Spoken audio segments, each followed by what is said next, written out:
Welcome back to Ignite. Are you loving what you're watching? Don't miss a moment of Ignite or any of your favorite Now Media TV shows, live or on demand, anytime, anywhere. You can download the Now Media TV app on Roku or iOS and enjoy instant access to our full lineup of bilingual programming, yes, in both English and Spanish.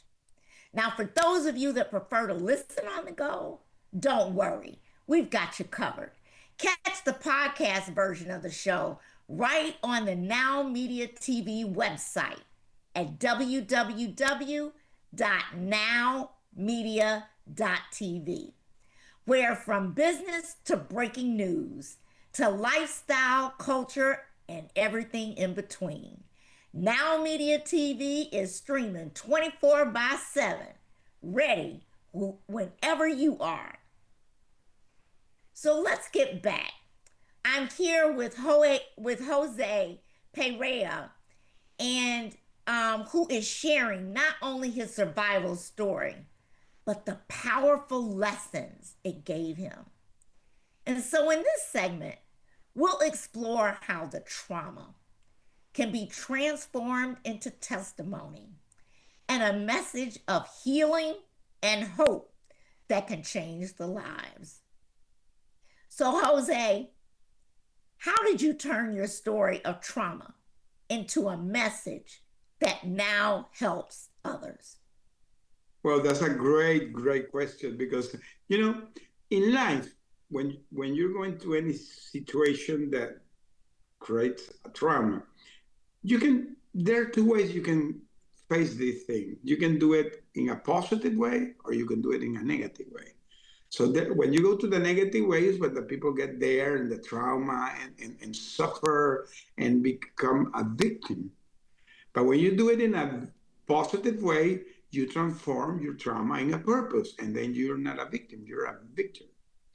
So when I came back, I began to have trauma issues. I began to have PTSD events, but I began to study my story. I began to have therapies. I went to trauma recovery center, and I began to understand the process. And I discovered, because I got connected to the hostage community here in the U.S., and we begin to connect with all the family that have been through this situation in other countries, or some family that still have their parents there, and they begin to see me like a beacon of hope for them.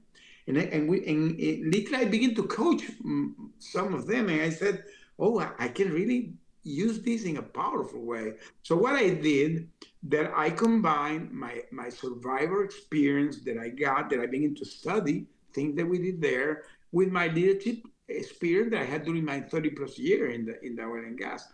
So I combined it, and I created a coaching program that is today my coaching program, that is called the Unbreakable Leadership Coaching Program. Why Unbreakable? Because I understood, remember, and you're a woman of faith, we are creatures of God. We are made as his image. So we have that inner force inside us. But you need to unleash it. And the only way to unleash it is getting the connection within. And there's where you unleash all what you have inside. So you can do things that you cannot imagine. You can make possibles the impossibles. That becomes a superpower. And this is the part of the thing that today I teach, how you can discover your unbreakable leadership spirit that everybody has inside. Everybody. It's so true. And the power of seeing what God can do for you is something that it's like a testimony that's like, come on, if he can do it for me, he can do it for you too. And to that point, I'd love to get your perspectives on why do you believe sharing your story is healing, not only for them, but for you? Of course, when I decided to share my story, I have my therapist, by the way, that I talk every week with her. We become very good friends. And by the way, she's going to support me in the foundation that I'm creating. She's going to be one of my supporters. She's a trauma recovery expert. So Daisy and I, her name is Daisy, talking a lot. She always told me that because I decided to speak, I created a speech about Mhm. this. I wrote my book. I have been in interview. I'm gonna be a TV host in Now Media now. Many things that I decided to talk and talk and talk. I did a testimony in Thanksgiving in my church in a crowd of 1,000 people. So all these things have created me that I really, really can heal others, but heal myself. I can heal myself. So, can you describe how courage grew when you first started feeling your testimony? Oh, it's incredible, incredible. For me, for example, that day, Thanksgiving last year, I was going to the church because we were going to have a big celebration in my church. As I Mhm. said, around 1,000 people. And I was preparing to go to my church, and my pastor called me a last minute, and he said, "Hey, Jose, you're coming to the event?" Yes, of course, Pastor. And said, "Okay, I didn't tell you before, but I want you to come to the stage to tell your testimony. Are you willing to do that?"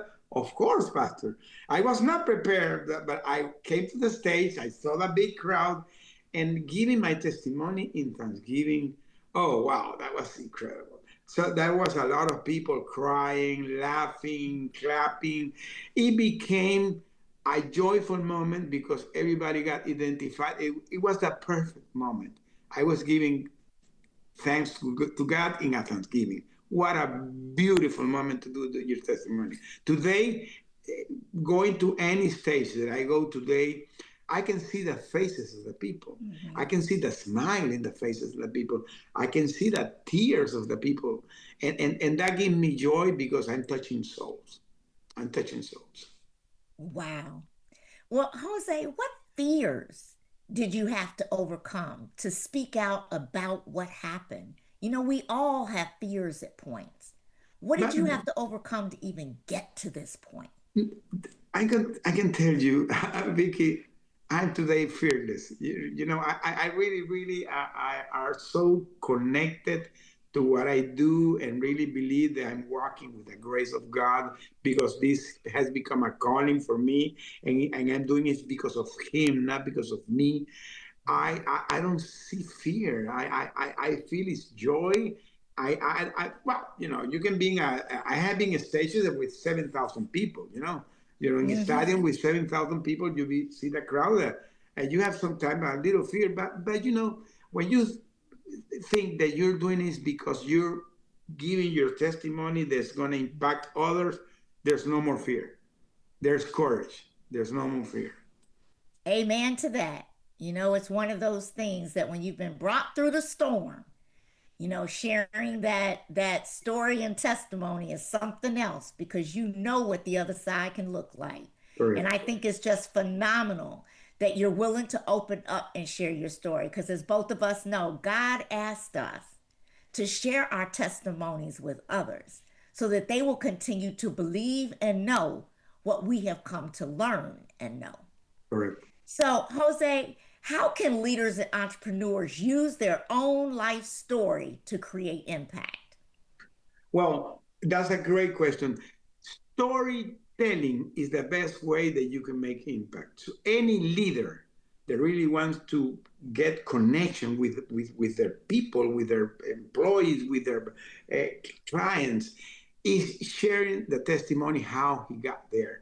People love to hear good stories, encourage a story. People that I'm here today because I went through this, and that, but I'm here today. So the people joy that really inspire the employees, inspire the client, and you become a great leader because now you're an inspiration to others.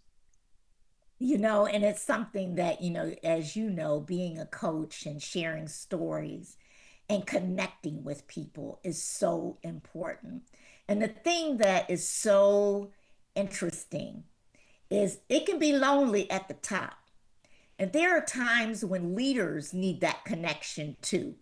The time to be authentic, the time to be vulnerable, the time to really sit and think about what they're truly going through. It's as one of my favorite sayings: people always see the glory, but they don't always know the story. So, Jose, for those who want to continue learning from your journey, where can they follow you online? I have my webpage that is joseconnect.com. It's very easy, joseconnect.com. My webpage is a hub where you can find everything. If you want to know about my coaching, there's a page of the coaching. If you want to contract me to speaking, you can see my speaking there. I have my own podcast. I have my two books because I wrote my book From Hero to Billion in English, in Spanish, and in Bengali. Is today in Bengali. I'm going to have a call tomorrow with 7 publishers that want to publish it in the India and Pakistan. It's beginning to be read there. Has been read by thousands of people in those countries. So my book is healing souls and converting souls to the Christianity because of my book. I could never imagine that. So you can find anything related to me there. As I said, I became also a host in the Spanish version of Now Media, and I have my own podcast. So you can find everything there in my webpage, joseconnect.com. Well, I'm going to tell you, people definitely need to tune in, need to go to your website and check you out. This is phenomenal. So, up next, we're going to look at why passing on wisdom matters and how leaders can inspire the next generation with their story. We'll be right back. Give me a chance.